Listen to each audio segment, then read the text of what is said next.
afternoon YouTube. I just wanted to do a video on my survival kit.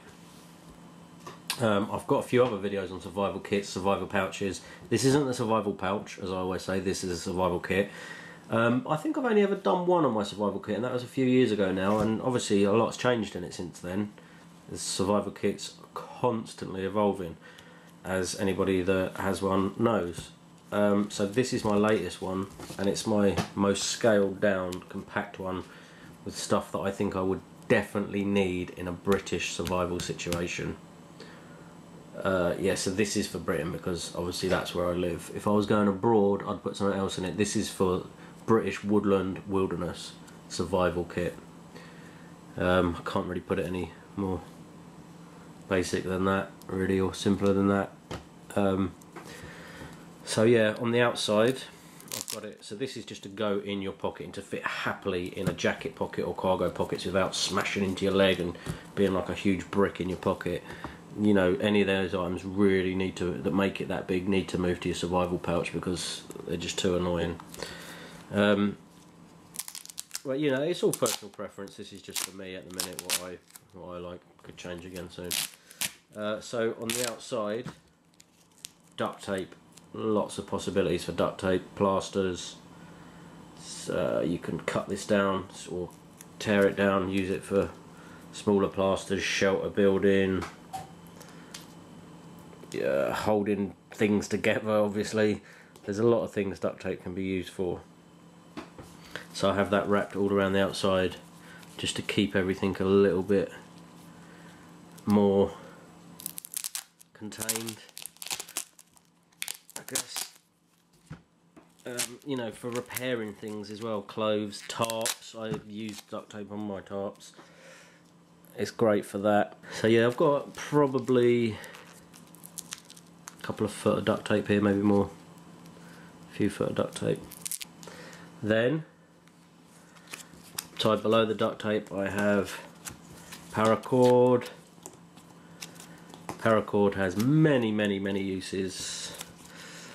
Shelter building is the main reason I've got it on a survival kit for the British woodland or wilderness. Tying lean-to frames together, which I always, if I do a lean-to, that's what I use, paracord. So, you know, you're going to get a decent shelter out of this. But then also, obviously, with proper 550 paracord, you have the internal strands as well. So you cut that off and you can strip this down, and you've got strands inside there you can make fishing line out of, traps, snares, stuff like that, shelter building if you didn't have a lot, dental floss for your teeth if you needed to. Paracord, great item, a must for a survival kit in my opinion, because without shelter you're going to die pretty quick if it's bad conditions. Summertime, sleep outside, why not? Still might rain, you still could get hypothermia and die in the middle of the night in the British summertime. So yeah, for me paracord's a must. And then the survival tin is contained within this very strong breast milk bag. These are great little bags because, like I say, they're strong. When they're filled up they'll stand upright, so if you're purifying water in this with a water purification tablet, when it's filled with water it will stand upright and let the water seep, and then you can drink out of it afterwards. And it's got measurements on it as well, which are fading a little bit, but you know, they're still pretty clear. So you know there's like a quarter of a litre in there. So you put your tablets in there accordingly. Then this is the actual tin itself, which is an old soap dish. We'll get to that in a minute. So wrapped around that to keep everything that's inside this waterproof. I mean, it's going to be waterproof already because it's inside that bag. You've got the duct tape around it, you've got the paracord, so that's going to soak up water before, you know, it's not going to get through the bag, but anyway, just to make it more secure. Got some electrical tape, again, that can be used for repairs and bandages and tying up wound dressings, all sorts. And then I've got a paracord. What the hell am I talking about? I've got a Ranger band, basically a bit of rubber in a tube, so you can set that alight, and that is great kindling for your fire. That'll burn for a decent time. You could even cut that in half, use one bit of rubber for one fire, one for another. Obviously you can use that to secure things as well.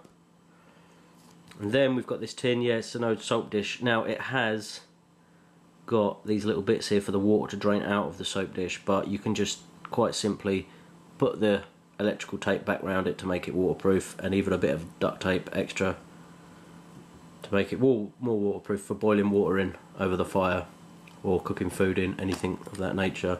It also can be shined up pretty well to be used to signal for rescue. You could use this little dish over the fire to fry things in, put it on a stone next to the fire, cook some wild edibles in it, in some water, or you know, whatever, many uses. Or just as a tray to sort your stuff out that's in here, putting tablets in, crushing things up in there, whatever. Then there's some paper, write in the rain paper, so if it gets wet you can still write on it for writing notes on locations, maps, stuff like that. Then more kindling, a tampon. You take this out, you do not want this to get wet because it will do a tampon's job and fluff up and absorb all the water. You take that out of the pack and fluff it up, you can get a few fires out of that. There's a lot of compressed cotton wool in there. This is for part of the fishing kit, a float obviously. Pencil, which can be sharpened with the blade in there. Now, I've opted out of putting a proper knife in here. I used to always have a small lock knife, but it didn't fit in this kit perfectly, and for me, whenever it comes to this, I'm always going to have a knife on me. If I lose my knife, I've got blades in it. If this is the only thing I've got, but I always, when I'm in the woods, have a knife on me, and I'm not losing that knife. If I lose that knife, then I'm a beep. I'm not going to lose that knife. Then I've just got a little compact whistle. To get it to work, you hold your finger over there. It was an all-in-one screw whistle, but it's just a cheap thing.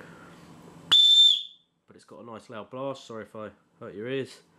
So yeah, in here it's a mini fishing kit, so you know, you're in Wales or anything, you catch yourself some fish. Not going to be the easiest job in the world, but better to have this than not have it. And you know, if the conditions are right, you are going to catch a fish. So there's some fishing line, there's all the equipment, hooks, weights, flies. I'm not claiming to be a fishing expert, fishing isn't my field, but I can fish obviously. And then along the same lines I have snare wire, copper snare wire for catching small game with. Then just scattered about the kit I've got aspirin.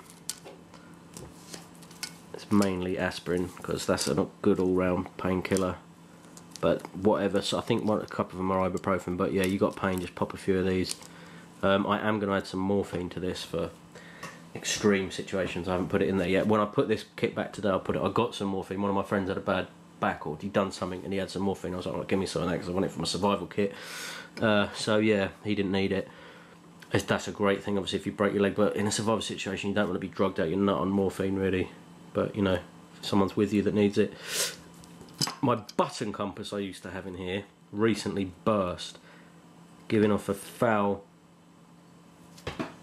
liquid, and yeah, just crap, them little button compasses you buy for your survival kit. So instead I've put this carabiner one in here, which is very accurate.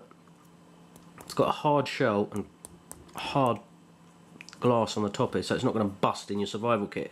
You know, with survival kits you shove as much as you can into that kit, as much as you can, and them little button compasses will break under pressure, and then you'll open it and you've got this weird liquid everywhere, and basically the compass doesn't work. But this one works a treat. I mean, yeah, you've got this extra stuff here, but you could carry it. I broke that little bit off because I didn't want it, and then I tried hacksawing through them, but it's pretty tough stuff. But yeah, it fits in there, so it's perfect. It's a solid little compass. You've got different ways of holding it with that as well. Compass is very important if you're lost in a wilderness situation, obviously.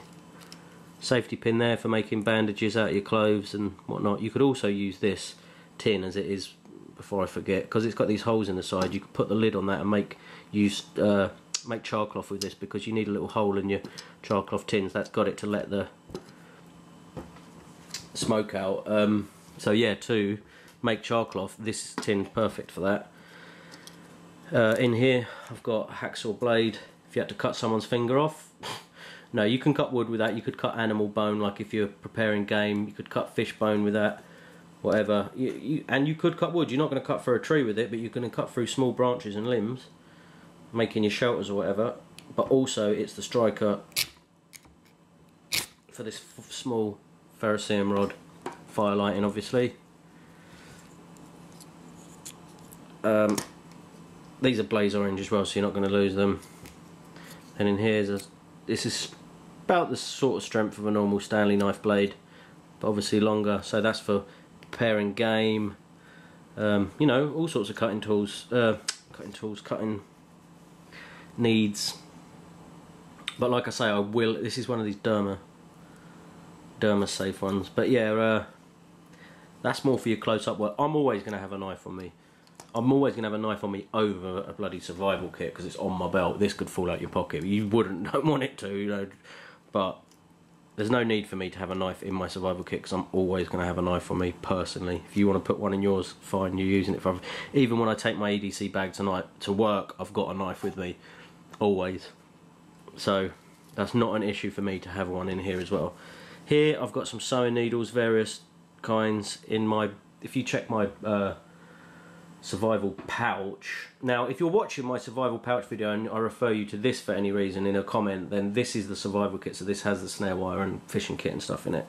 Obviously, this is, you can give stitches with this if you get a fire going and sterilise the needles. You could, you know, or whatever if you really had to. Stitches, repairs,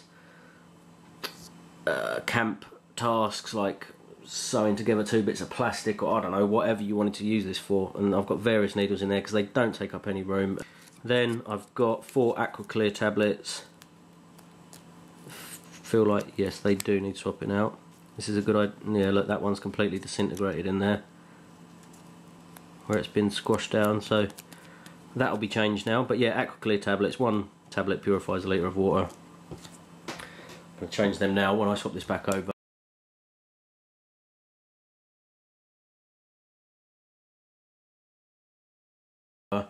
But yeah, 4, so you've got 4 litres of water. I mean, that should last you in England. You've got other ways of securing water here, like putting this over leaves and catching the dew and then the water that the leaf expels when it's breathing as well, if you've got long enough to wait. And obviously collecting water out of rivers, putting it into here, boiling it over the fire, dropping hot rocks into this bag, boiling water that way. And then here under this protective sheet we've got a signalling mirror. It's getting a bit old now, but it will still work. You put your eye through there and hold that up to what you're looking at and just flash it like that, signal planes. But again, like I say, you can use this case for that if you don't burn it too much over the fire. Then in here I've just got a small, another blade, little razor blade, Gillette one for fine cutting tasks, light cutting tasks.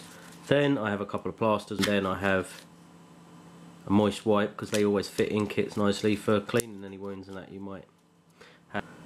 But yeah, that's my survival kit. Survival kits are very subjective, and you know, on where you're going, what you're doing. Like, if you know, for every day at work, I'm not going to need this because I'm not. If something happened to me at work, I'm not going to need a survival kit ever. On my drive home from work, I'm not going to need a survival kit. But when I'm out in the woods, you know, if for me in the woods, there's always people by. So as long as I've got this, I'm in ways to make a shelter. If I broke my leg or something and couldn't get out of the woods, or pulled my back, I don't know, anything like that, and there was no one to come and get me in that space, then I could build a shelter. Well, with a bad back it'd be difficult, but you get my drift. And then people will eventually hear this whistle, see the smoke from your fire, hear, you know, other signals you're doing, signalling planes, whatever. Or, you know, if you're telling people where you're going, there should, if you're like in Scotland, this is British survival I'm talking about now, if you're in our wilderness, you tell people, right, I'm going here in the Black Mountains in Wales, and this is the area I'm going to be in. If I don't come back, you know, if I'm 2 days late or whatever, then send people to look for me, and I'm sure you'll get a search and rescue helicopter looking for you. That's when this stuff and the fire and, you know, setting up SOS signals and all the rest of it. But so really that's the basis I'm going on. It's Britain. You're going to get found hopefully within a few days if you know what you're doing, and you've got a decent, so this is just to get you through those few days, Get yourself some decent food if you can.